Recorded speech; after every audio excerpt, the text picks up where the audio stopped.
Assalamualaikum warahmatullahi wabarakatuh. Innal hamdalillah nahmaduhu wa nusalli wa nusallim wa rasul karim. Asyhadu an la ilaha illallah wahdahu la syarika lah wa asyhadu anna Muhammadan abduhu wa rasuluh. Allahumma shalli ala sayyidina Muhammad wa ala ali sayyidina Muhammad. Allahumma alhimna marasida umurina wa islamin sanbusina wa misyati amalina. Yang saya hormati para alim ulama, para kiai, para ustadz, bapak-bapak, ibu-ibu, adik-adik yang saya cintai dan saya banggakan, calon-calon penghuni surga firdausnya Allah SWT. Amin. Lagi dan lagi kita bersyukur kepada Allah SWT. Sebanyak manusia yang Allah ciptakan di muka bumi, Allah telah mudahkan kita untuk menunaikan perintahnya. Salat maghrib berjamaah dilanjutkan dengan majlis taklim, majlis ilmu. Majlis seperti ini majlis yang sangat-sangat dicintai oleh Allah SWT, dibangga-banggakan oleh Allah SWT. Bahkan majlis Allah berikan rahmat, kasih salam, sakinah, ketenangan jiwa. Dan majlis seperti ini dosa-dosa kita diampuni oleh Allah SWT. Hadirin yang mulia, dulu ketika Nabi menyampaikan nasihat agama, maka datang seorang pemuda. Pemuda ini datangnya terlambat Pak dari majelis Nabi. Maka Nabi wajahnya berubah seperti marah. Tetapi setelah majelis Nabi selesai, Nabi sangat senang, sangat gembira. Sehingga sahabat bertanya, ya Rasulullah, kenapa ketika tadi anak muda datang terlambat dalam majelis, wajahmu berubah, tetapi setelah majelis selesai engkau sangat senang, sangat bahagia? Apa kata Nabi? Hei sahabatku, pemuda tadi datang membawa dosa yang sangat-sangat besar. Sebab daripada majlis taklim, majlis ilmu, majlis zikir, dosa-dosa pemuda tadi diampuni oleh Allah SWT. Hadirin yang dimuliakan Allah SWT, tadi kita sama-sama sholat berjamaah maghrib. Ini sholat berjamaah maghrib wujud daripada ketaatan kita kepada Allah SWT. Maka pahamkan dalam diri kita bahwa maksud tujuan sholat yang kita kerjakan tadi, wujud taatnya kita kepada Allah, kita amalkan dalam kehidupan sehari-hari. Mungkin hari ini kita banyak tak paham apa maksud daripada sholat ini. Maka mulai malam ini saya sampaikan sebagaimana ulama beritahu, maksud tujuan sholat maghrib berjamaah sebagaimana perintah Allah, sunnah Nabi tadi, bagaimana wujud ketaatan kita kepada Allah kita amalkan dalam kehidupan sehari-hari. Dengarkan baik-baik. Dalam sholat kita menjaga wudhu, di luar sholat dalam kehidupan sehari-hari 24 jam jaga wudhu kita. Seorang sahabat Bilal,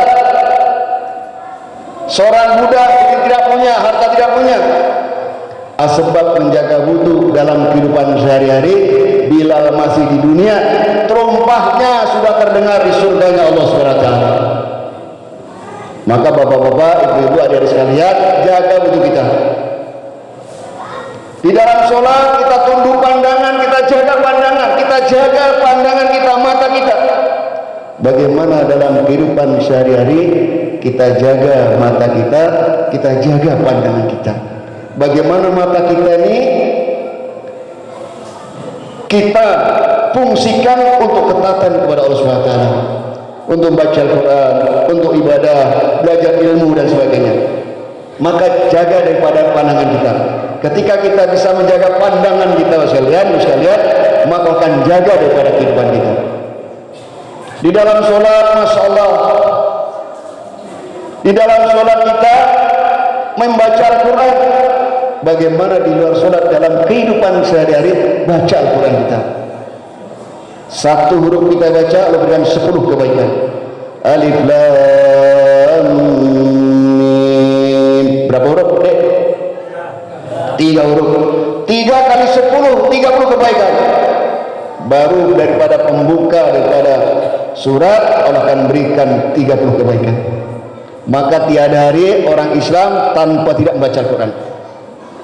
Salah satu wanita soleh ahli surga, salah satunya wanita soleh ahli surga membaca Al-Quran setiap hari. Maka ibu-ibu kalau ingin menjadi ahli surga, tiada hari tanpa tidak membaca Al-Quran. Kemudian masya Allah di dalam solat kita meminta mengharap bergantung pada Allah Subhanahu Wa Taala. Kita berdoa kepada Allah, meminta mengharap bergantung hanya kepada Allah Subhanahu Wa Taala. Maka bagaimana di luar solat dalam kehidupan sehari-hari kita meminta mengharap bergantung hanya kepada Allah Subhanahu Wa Taala. Kemudian di dalam solat masya Allah kita tebarkan salam, assalamualaikum warahmatullah. Bagaimana di luar solat dalam kehidupan sehari-hari tebarkan salam. Setiap jumpa saudara muslim kita tebarkan salam dari mulia. Maka maksud tujuan solat tadi kita amalkan dalam kehidupan kita sehari-hari. Hadirin yang dimuliakan Allah Subhanahu Wa Taala, bersyukur pada malam hari masya Allah kita dikumpulkan dalam suasana agama. Allah kumpulkan di rumahnya Allah, di masjidnya Allah. Masjidnya Baitullah, rumahnya Allah. Man alifal masjid alifal Allah. Orang yang cinta sayang pada masjid, Allah akan cinta sayang padanya. Maka apa wujud kita cinta sayang pada masjid? Kita harus menjadi ahli masjid. Bagaimana 5 waktu kita selalu dipanggil Allah untuk sholat berjamaah ada di masjid. Maka kata ulama, Nabi sampaikan kalau kita 5 waktu diapelkan Allah ada di masjid, maka Allah sangat senang, sangat gembira, sesenangnya, segembiranya keluarga yang jauh meninggalkan kita kembali ke rumah kita. Kalau hari ini sekalian kita punya anak, punya keluarga yang jauh meninggalkan kita, kemudian mengabari akan kembali ke rumah kita, betapa senangnya kita. Begitulah yang mulia, kalau hari ini kita dipanggil Allah ada di masjid, maka Allah sangat senang, sangat gembira, sesenangnya, segembiranya keluarga yang jauh meninggalkan kita kembali ke rumah kita. Maka yang dimudahkan Allah Subhanahu Wa Taala, wujud cinta kita ke masjid, bagaimana hidupkan amal masjid. Apa amal masjid? Dakwah ilallah harus hidup di masjid kita. Taklim wa taklum harus hidup di masjid kita. Zikir ibadah harus hidup di masjid kita. Kemudian khidmat masjid, melayani masjid, melayani tamu masjid. Mudah-mudahan masjid kita ini masya Allah, Allah berikan kekuatan untuk mengamalkan 4 amal tadi. Hadirin yang dimuliakan Allah Subhanahu Wa Taala, kita semua pasti dan pasti ingin hidup bahagia, ingin hidup mulia, ingin hidup selamat. Gimana?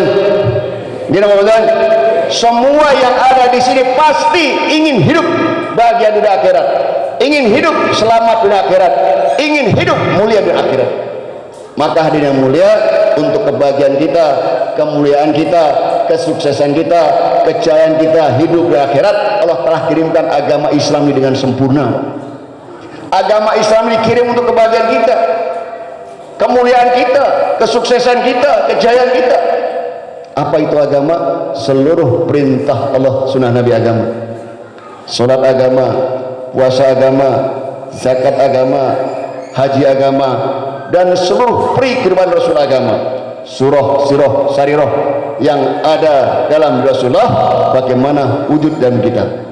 Muamalah, muasyarah, ubudiyah, imaniyah, akhlak yang ada dalam Rasulullah, bagaimana ada dalam kita. Terutama perkara solat. Sabda Nabi, as-salatu khairul wudu. Solat ini sebaik-baik amalan dari Allah untuk hambanya. Derajat tertinggi dalam amal adalah solat. Baik buruknya daripada kita semua tergantung solat kita. Selamat dan celakanya kehidupan kita di akhirat tergantung sejauh mana kita menjaga solat. Bagaimana cara menjaga solat? Waktunya dijaga di awal waktu, jangan ditunda-tunda. Ketika Nabi ditanya oleh sahabat, ya Rasulullah, amalan apa yang dicinta Allah? Solat di awal waktu, solat tepat pada waktunya. Amalan yang paling dicinta Allah, solat di awal waktu, solat tepat pada waktunya. Untuk saudara-saudara saya laki-laki wajib hukumnya solat berjamaah kecuali uzur, sakit atau takut. Bagaimana dengan ibu-ibu? Kata Nabi, sebaik-baik wanita solat di rumahnya, bahkan di kamarnya. Tetapi wanita tidak dilarang ketika mau solat berjamaah, tidak dilarang. Tetapi sebaik-baik wanita solat di rumahnya, di kamarnya. Maka rumah kita satu kamar buat musola untuk solat penjenengan dan solat-solat sunnah daripada orang tua laki-laki dan anak-anak laki-laki kita. Tetapi anak laki semua yang sudah balik wajib hukumnya sholat berjamaah di masjid. Nabi saja sudah dijamin surga oleh Allah, diampuni dosanya oleh Allah, tidak pernah meninggalkan sholat berjamaah dengan sahabat Nabi. Bagaimana dengan kita yang banyak dosa oleh mata kita, telinga kita, mulut kita, hati kita, mata kita, bahkan pikir kita sekalian? Maka bagaimana kita menjaga daripada sholat tadi? Maka Nabi perkara sholat ini pesan betul kepada kita, riso yang luar biasa. Ittaqullaha bisolah, ittaqullaha bisolah, ittaqullaha bisolah. Takutlah kepada Allah dalam hal sholat, takutlah kepada Allah dalam hal sholat, takutlah kepada Allah dalam hal sholat. Maka yang mulia, sholat kita jaga betul. Maka kata Nabi, barang siapa menjaga sholatnya, sholatnya akan menjadi cahaya, pembela, penyelamat di hari kiamat. Dan barang siapa tidak menjaga sholatnya, tidak ada cahaya, pembela, penyelamat di hari kiamat. Allah akan kumpulkan bersama Fir'aun, Qarun, Haman, Ubay bin Khalaf. 4 jenis manusia ini menjadi ahli neraka selama-lamanya. Tapi orang yang menjaga sholat yang mulia, sholat akan naik bercahaya, mendoakan orang yang menjaga sholat. Ya Allah, jagalah fulan bin fulan sebagaimana dia menjaga kata sholat. Tetapi orang yang bermain-main atas perkara sholat, menyia-nyiakan sholat, bermalas-malas atas perkara sholat, sholat pun akan mendoakan keburukan kepadanya. Ya Allah, sia-siakan fulan bin fulan sebagaimana dia menyia-nyiakan sholat, bahkan sholat digulung bagikan kain buruk yang dilemparkan ke muka kita lagi. La ilaha illallah. Ini supaya enggak tegang kita selawat ya. Nah, selawat syairnya dari saya dulu. Nanti sama-sama semua ya. Satu selawat, Allah berselawat kepada kita 10 kali. Sallallahu ala Muhammad. Semua. Sallallahu alaihi wasallam. Sallallahu ala Muhammad. Sallallahu alaihi wasallam. Ya Nabi salam alaika, ya Rasul salam alaika, ya Habib salam alaika,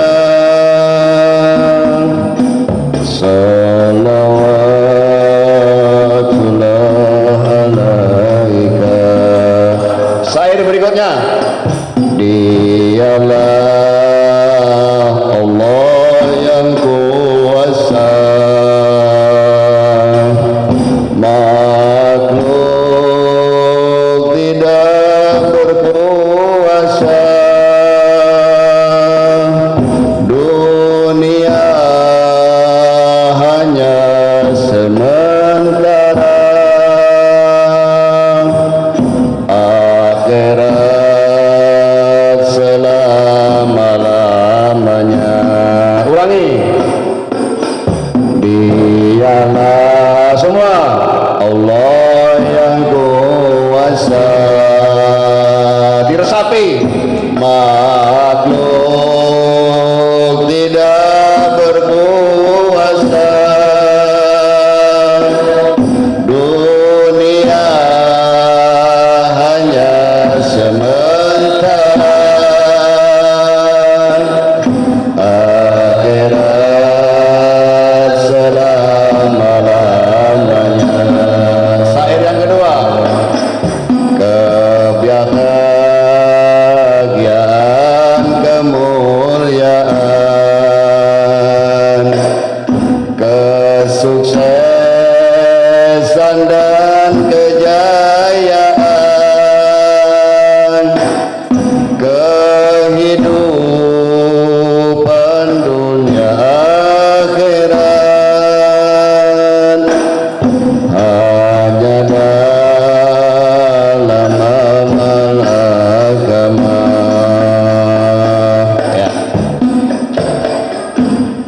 Jadi salawatnya tadi diresapi bahwa yang kuasa di dunianya Allah. Tidak ada satupun makhluk yang berkuasa. Siapa yang kuasa? Siapa yang kuasa? Siapa yang kuasa? Makhluk, makhluk, makhluk, makhluk, dunia, dunia, dunia, dunia, akhirat, akhirat, selamanya. Dunia sementara saja, 67 tahun, suka tidak suka, senang tidak senang, dunia akan kita tinggalkan. Saya sudah 57 tahun. Kalau 60 tinggal 3 tahun. Kalau 70 tinggal 13 tahun. Belum tentu sampai 60 sampai 70. Tetapi dari sekarang kita harus siaga satu dalam iman dan amal. Kalau polisi, tentara, siaga satu, siap tempur menghadapi musuh. Kita orang Islam siaga satu dalam iman dan amal. Kapan saja datang malaikat pencabut nyawa, siap kita diberangkatkan. La ilaha illallah. Siapa yang siap berangkat sekarang? Angkat tangan. Angkat tangan. Kok enggak ada, bagaimana? Oh, itu angkat tangan semua itu. Masya Allah. La ilaha illallah. Kita mau berangkat, yang dibawa cuma 2, tidak 3, 4. Waladina amanu wa amilus shalihat ulaika asyabul jannah hum fiha khalidun, kata Allah. Dan dialah orang yang beriman, beramal soleh, penghuni surga selama-lamanya. Iman dan amal soleh, iman yang lurus hanya kepada Allah, tidak mensyirikkan Allah. Amal soleh, dia sholat, dia puasa, dia zakat, dia haji, dia zikir, baca Quran dan sebagainya. Dunia sementara, akhirat selama-lamanya. Orang yang pertama kali berangkat ke akhirat sampai sekarang belum ada yang kembali ke dunia. Gitu Pak Badan? Gitu Pak Badan? Mudah-mudahan kita semua menjadi ahli surganya Allah Subhanahu wa taala. Karena kita tergolong orang-orang yang beriman dan beramal soleh. Dunia tidak lama, tetapi menentukan sukses dan gagalnya kehidupan kita akhirat selama-lamanya. Maka bagaimana agama kita jaga betul. Kata ulama, agama ini ibarat tanaman yang kita tanam di rumah kita, yang harus kita jaga, kita rawat, kita sirami, kita pagari, sehingga tanaman itu akan bermanfaat bagi kita pemiliknya dan bermanfaat bagi orang lain. Bagaimana cara menjaga agama yang ditanam dalam hati kita manusia? Yang pertama, cara menjaga agama yang kita tanam dalam diri hati-hati kita. Yang pertama, duduk dalam majelis ilmu, majelis taklim, majelis zikir, ini merawat, menjaga agama yang kita tanam dalam hati kita.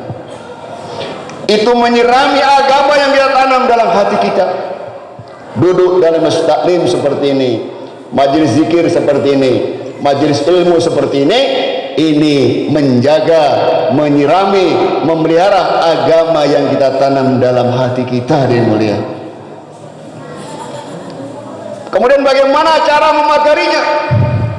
Maka pagari agama yang kita tanam dalam hati kita. Jangan berbuat maksiat, jangan berbuat dosa, jangan berbuat, memakan, mendapatkan muamalah, muasyarah dari perkara-perkara haram. Itu cara menjaga, memagari agama yang kita tanam dalam hati kita. Jangan berbuat maksiat, jangan berbuat dosa. Sudah kita rawat, kita sirami, kita pagari, sebagaimana tanaman yang kita tanam di halaman rumah kita ada hamanya. Begitupun agama yang kita tanam dalam hati-hati kita ada hamanya, ada penyakitnya.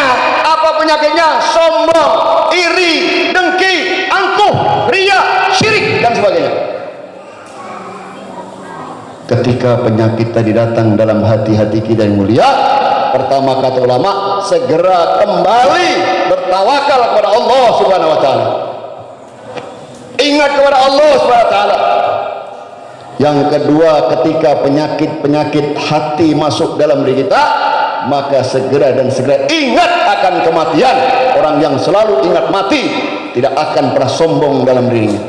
Karena kata Nabi, orang yang pandai, orang yang bijak, orang yang pintar, orang yang cerdas, orang yang hari-hari ingat mati dan hari-hari mempersiapkan kehidupan setelah mati.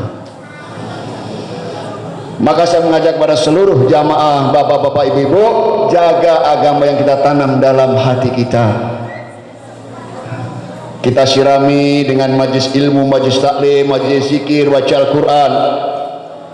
Kemudian kita kerjakan perkara-perkara yang wajib, perkara yang fardu, perkara yang sunnah. Kemudian tinggalkan perbuatan dosa, tinggalkan perbuatan maksiat, dan tinggalkan perkara-perkara yang haram.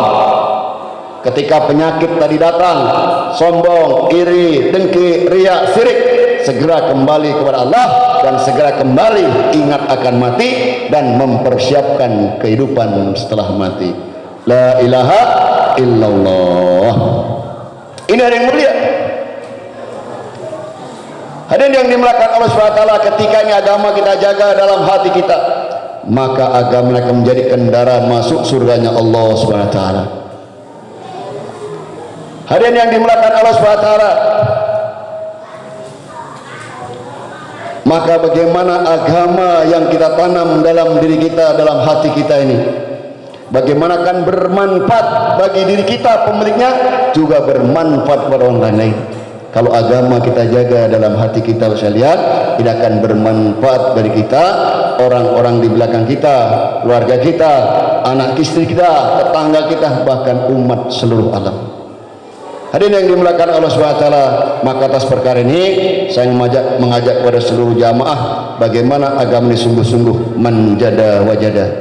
Hadirin yang dimuliakan Allah SWT, Masya Allah, ini di bulan Maulid ini, maka bagaimana kita memiliki akhlak sebagaimana yang dimiliki Rasulullah, bagaimana sifat sidik, amanah, tablik, fatonah ada dalam kita, bagaimana muamalah, muasyarah, ubudah, ikut yang mulia baginda Nabi besar Muhammad SAW. Kalau hari ini kita memperingati Maulid, rasa cinta kita, sayang kita kepada Nabi, bagaimana kita wujudkan dalam muamalah, muasyarah, ubudiah, akhlak sebagaimana yang dimiliki Rasulullah. Kalau hari ini muamalah, muasyarah, ubudiah, akhlak lari daripada tuntunan Rasulullah, ini cinta bohong dari mulia. Maka kami mengajak kepada seluruh jamaah bagaimana dalam kehidupan sehari-hari, bagaimana kita hidup menghidupkan sunnah yang mulia baginda Nabi SAW. Nabi sudah berjanji kepada kita semua, man ahya sunnati faqad ahbani wa man abanani kana minal jannah. Jadi kata Nabi, barang siapa yang menghidupkan sunnahku, bukti cinta padaku, dan barang siapa cinta padaku akan bersamaku dalam surga. Maka bagaimana kehidupan hari-hari, cara makan, cara minum, cara tidur, cara istinja, masuk rumah, keluar rumah, bagaimana kita menghidupkan daripada sunnah Nabi. Man tamassaka bisunnati inda fasyati umati falahu ajrun mi'ati syahid. Barang siapa yang menunggu sunnahku, dikala rusaknya umatku, baginya pahala 100 orang mati syahid. Bagaimana makan minum? Makan minum kita duduk semua, tidak ada yang makan minum berdiri. Makan minum duduk dengan tangan kanan, tidak ada makan minum dengan tangan kiri. Orang yang makan minum dengan tangan kiri yang sombong, dan orang yang sombong diharamkan mencium daripada surganya Allah SWT. Bayangkan satu sunnah 100 mati syahid, ada riwayat 1 mati syahid. Maka bagaimana kita belajar menghidupkan sunnah dalam kehidupan sehari-hari sehingga kita mendapatkan pahala mati syahid. Hadirin yang dimuliakan Allah SWT, bagaimana ini wujud dalam diri kita, keluar penjenengan semuanya. Hadirin yang mulia, kemudian kami mengharapkan kepada seluruh jamaah bagaimana kita ini orang Islam satu hati, satu pikir, satu tujuan, berkasih sayang, saling menghargai, saling menghormati, saling memuliakan, saling menyayangi, saling memaafkan. Lihat kebaikan saudara muslim kita, jangan lihat keburukan, kekurangan saudara muslim kita. Bandeng ikan yang hari-hari kita makan, walaupun dia besar, ada juga durinya. Walaupun dia kurus, pasti ada dagingnya. Sebaik-baik manusia, pasti ada kekurangnya. Dan seburuk-buruk manusia, pasti ada kebaikannya. Maka lihatlah kebaikan saudara muslim kita, sehingga kita tumbuh kasih sayang di antara saudara muslim kita. Apalagi Masya Allah hari ini kita sudah mulai musim politik. Nah, ini berbahaya sekali nih. Maka jangan sampai kita ini gara-gara politik berpecah belah satu sama lain, jangan. Maka bagaimana penjenengan punya hak yang sama, melihat pimpinan yang baik, yang beriman, yang bertakwa, tidak usah ribet. Penjenengan punya hak masing-masing dan tidak usah terkontaminasi. Maka saya mengajak pada seluruh jamaah, maka berpikirlah positif bagaimana kita ini melaksanakan daripada sosial politik pemilu nanti, tidak ada perpecahan di antara kita, apalagi di kampung, masalah jangan. Ya, maka monggo sekalian, bagaimana agama diamalkan, sehingga kalau agama diamalkan wujud dalam diri kita, maka agama akan menjaga kita, bahkan akan menyelamatkan kita. Hadirin yang dimuliakan Allah SWT, ini banyak ibu-ibu, didengarkan Bu, buka telinganya, buka matanya, buka hatinya. Kata Nabi, sebaik-baik perhiasan dunia wanita solehah. Apa perhiasan dunia? Ada intan, berlian, emas, permata. Tetapi wanita soleh ini lebih baik dari itu semua. Ada syarat ciri seorang wanita solehah ahli surga, menjadi ratu-ratunya bidadari. Bayangkan, menjadi ratu-ratunya bidadari. Nanti kita yang laki-laki disiapkan 2 juta bidadari kalau kita menjadi ahli surganya Allah SWT. La ilaha illallah. Bukan 1 Pak, 2 juta, Masya Allah. Apa ciri wanita soleh ahli surga? Yang pertama, menjaga sholat ya waktu. Hayalah sholat, sudah di atas sajadahnya dengan. Tinggalkan urusan keluarga, rumah tangga, tinggalkan. Ketika waktunya sholat sudah tiba, penjenengan sudah di atas sajadah. Tinggalkan semua urusan dunia. Yang kedua, ciri wanita soleh di surga, tutup aurat sempurna. Ibu-ibu ada yang garis takwa, ada yang garis fatwa, monggo ya. Jangan sampai wanita, mohon maaf, tidak tutup aurat. Wanita yang tidak tutup aurat, kata Nabi, ulama sampaikan, bagikan dia telanjang, tidak berbusana. Maka bagaimana kita tutup aurat? Tutup aurat ini perintahnya Allah SWT. Kemudian yang ketiga, ciri wanita soleh di surga, membaca Al-Quran setiap hari. Tiada hari tanpa tidak membaca Al-Quran. Kemudian yang keempat, ciri wanita solehah, berkhidmat kepada suami, melayani suami, menyayangi suami, berlemah lembut pada suami, tunduk pandangan pada suami, jaga harta suami, setiap hari minta maaf pada suami. Ini ibu-ibunya di sini Pak? Ada? Ada ya? Ada semua di sini? Dengarkan. Ini suami penjenengan ini, Masya Allah, ladangnya para jenengan. Suami penjenengan, pintu surga penjenengan. Ridho suami, ridho Allah. Murka suami, murka Allah. Sepanjang suami taat pada Allah dan Rasulnya. Suami penjenengan ini pahala berlimpah-limpah untuk penjenengan ketika penjenengan khidmat pada suami. Ulama beritahu seorang istri yang mencuci pakaian suaminya, setiap air yang jatuh dari baju celana dalam suaminya, setiap tetesnya menggugurkan 2000 dosa, berikan 1000 kebaikan. Pak De, siapa yang nyuci pakaiannya? Pak De, siapa yang nyuci pakaiannya? Cuci dewe apa istri yang nyuci? Istri. La ilaha illallah. Ingat Bu, suami penjenengan ini sentral pahala jenengan. Perempuan paling mudah masuk surga sepanjang taat pada suaminya, taat Allah dan Rasulnya.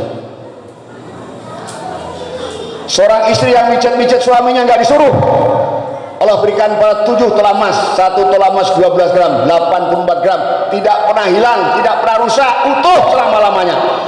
Ketika penjenengan mijet-mijet suami jenengan, nanti pulang langsung praktekan, cekel tangannya, dipijeti. Pak aku njaluk ngapura ya, sedina mau kalu putih, ya kuwi padha-padha, langsung diambung kanan, diambung kiri. Terus menyerah. Pak aku malam ini nyerah mbek senengan. La ilaha illallah. Pegang setiap hari minta maaf pada suami, jangan lebaran saja. Hari ini Masya Allah lebaran saja minta maaf eker-ekeran. Kuyo kesalai Pak, kuyo kesalai Pak. Jangan ya. Mulai hari nanti praktek ulang, langsung ditunggu di ruang tamu dipijetin jaluk ngapura. La ilaha illallah. Kemudian ciri wanita saleh mendidik anak-anak cara sunnah. Penjenengan harus menjadi ibu madrasah rumah tangga di rumah jenengan, sehingga mengeluarkan anak-anak cucu-cucu yang soleh dan soleha. Kenapa? Karena ibunya orang yang soleh, mendidik anak-anaknya, mendidik cucu-cucunya. Maka bagaimana penjenengan menjadi madrasah ibu rumah tangga dalam rumah penjenengan. Kemudian berikutnya ciri wanita solehah, bekerja sama dengan suaminya untuk mendidik agama, baik di rumah maupun di luar rumah. Bekerja sama dalam agama, Bagaimana kalau Masya Allah hidupkan agama taklim di rumah kita, sehingga rumah kita akan bersinar sebagaimana bintang di langit. Maka rumah kita harus hidup taklim, hidup baca Al-Quran, suaminya yang baca, anaknya yang dengarkan, istri yang dengarkan. Maka setiap hari rumah kita hidup agama, sehingga wujud bermaaf-maafan antara suami dan istri, antara anak dan orang tua. Mudah-mudahan nasihat singkat ini bermanfaat bagi kita semua. Hari ini kita duduk di taman-taman surga di dunia, nanti kita didudukkan di surganya Allah Subhanahu wa taala. Yang terakhir, monggo kita jaga negara kita, kampung kita, desa kita dengan dua saja, beriman dan amal soleh. Kalau semua masyarakat beriman dan beramal soleh, maka negara, desa, kampung jenengan tentrem, ayam, loh jinawi, Allah datangkan keberkahan dari langit maupun dari bumi. Tidak ada penyakit molimo ketika penduduk masyarakat beriman dan beramal soleh kepada Allah Subhanahu wa taala. Maka Bapak sekalian, monggo saudara-saudara yang ada di masjid, bagaimana semua yang laki-laki makmurkan masjid, bagaimana wanita-wanita Masya Allah amal agama, tutup aurat sempurna, kemudian bagaimana hidup daripada agama di rumah-rumah penjenengan semua. Demikian sekalian, sekali lagi kami atas nama Polres Magetan mengucapkan banyak terima kasih dan mengajak kepada seluruh masyarakat, mari kita menjaga keamanan, ketertiban masyarakat menjelang pemilu maupun pilkada. Mudah-mudahan pilihan penjenengan semua direstui Allah, diridhoi Allah, menjadi pimpinan yang jujur, amanah, syidik, fatonah, sebagaimana akhlak yang mulia baginda Nabi besar Muhammad SAW. Demikian dari kami, mudah-mudahan nasihat singkat ini bermanfaat khususnya bagi saya dan bermanfaat bagi kita semua. Hari ini kita dikumpulkan di taman surga di dunia, mudah-mudahan kita dikumpulkan di surganya Allah Subhanahu wa taala. Lebih dan kurang saya maaf. Subhanallah wa bihamdi, subhanakallahumma wa bihamdika, asyhadu an la ilaha illa anta, astaghfiruka wa atubu ilaik. Assalamualaikum warahmatullahi wabarakatuh.